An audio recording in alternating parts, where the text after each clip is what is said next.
Nitong mga nakalipas na araw ay mainit na pinagpipiyastahan ng mga netizens sa social media ang pangalan ng Swedish national underwater photographer na si Pernilla Schuh. Ito ay matapos siyang madawit sa issue ni Andy Eigenman at Filmar Alipayo.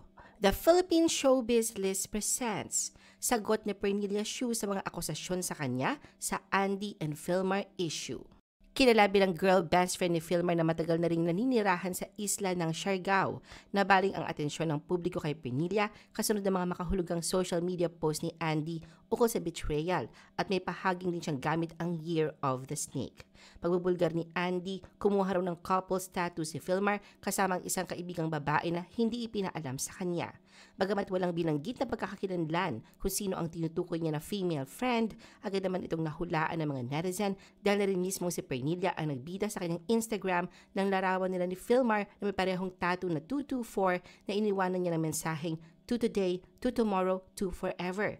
Kalakip nito ay ang pagtawag din niya kay Filmar na Lil Bro. Katulad ng inaasahan, ang lantarang pagpapakita ni Pernilla ng di umano'y couple of best friend tattoo nila ni Filmar ay nakakuha ng magkahalong reaksyon sa publiko.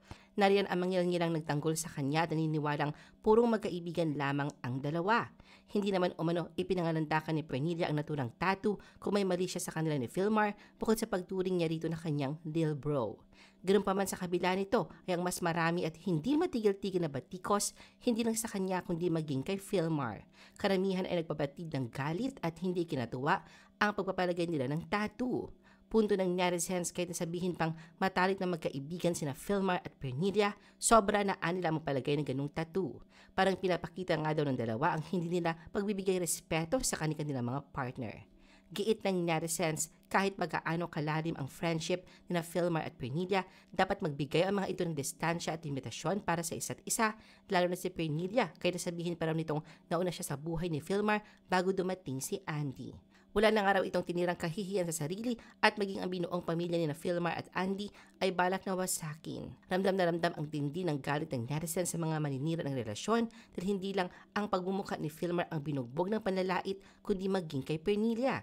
Nariyan ang below the belt na paninira sa kanyang itsura na ikinukumpara sa kagandahan ni Andy. Maging ang pagkatao niya ay kinukutya din kabilang na ang pagtawag sa kanyang ahas na dapat bantayang maigi na anumang oras ay manunuklaw. Sabi ng netizens, tinuring pa naman daw si Pernilla na kaibigan ni Andy at pinatuloy sa buhay nila ni Filmar pero magte-traitor lamang daw ito sa huli.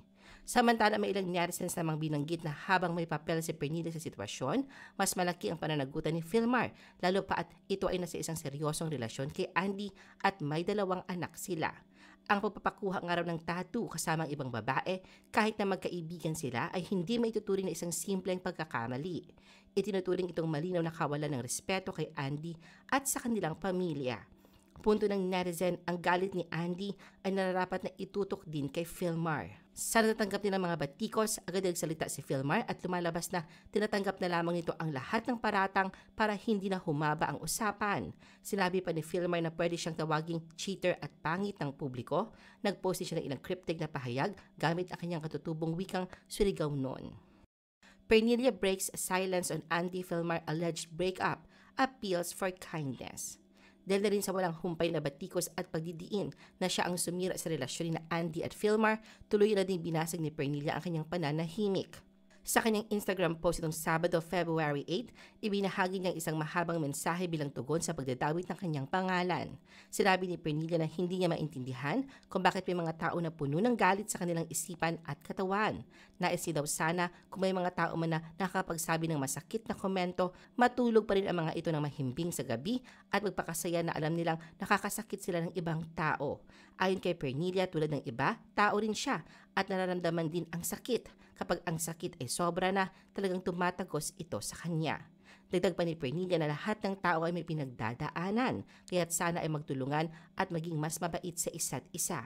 Wala nga raw siyang intensyon na makasakit ng ibang tao at kung magiging mabait ang ibang tao sa kanya, tinitiyak niyang magiging mas mabait din daw siya pabalik. Payo ni Pernilla na huwag manghusga ng tao nang hindi alam ang buong kwento. Dahil maaaring akala nga raw ng iba na nauunawaan nila ang sitwasyon, ngunit hindi naman daw nila ito lubos na naiintindihan.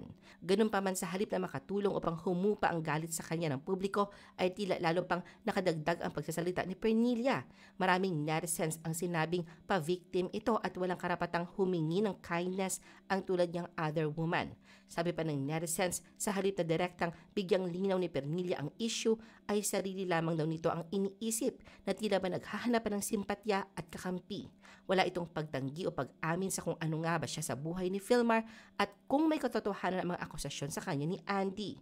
Hirit pa ng ibang netizens, tila naninimbang si Pernilla sa kanya naging pahayag dahil paniguradong babalikan siya ni Andy kapag may hindi tama itong sinabi.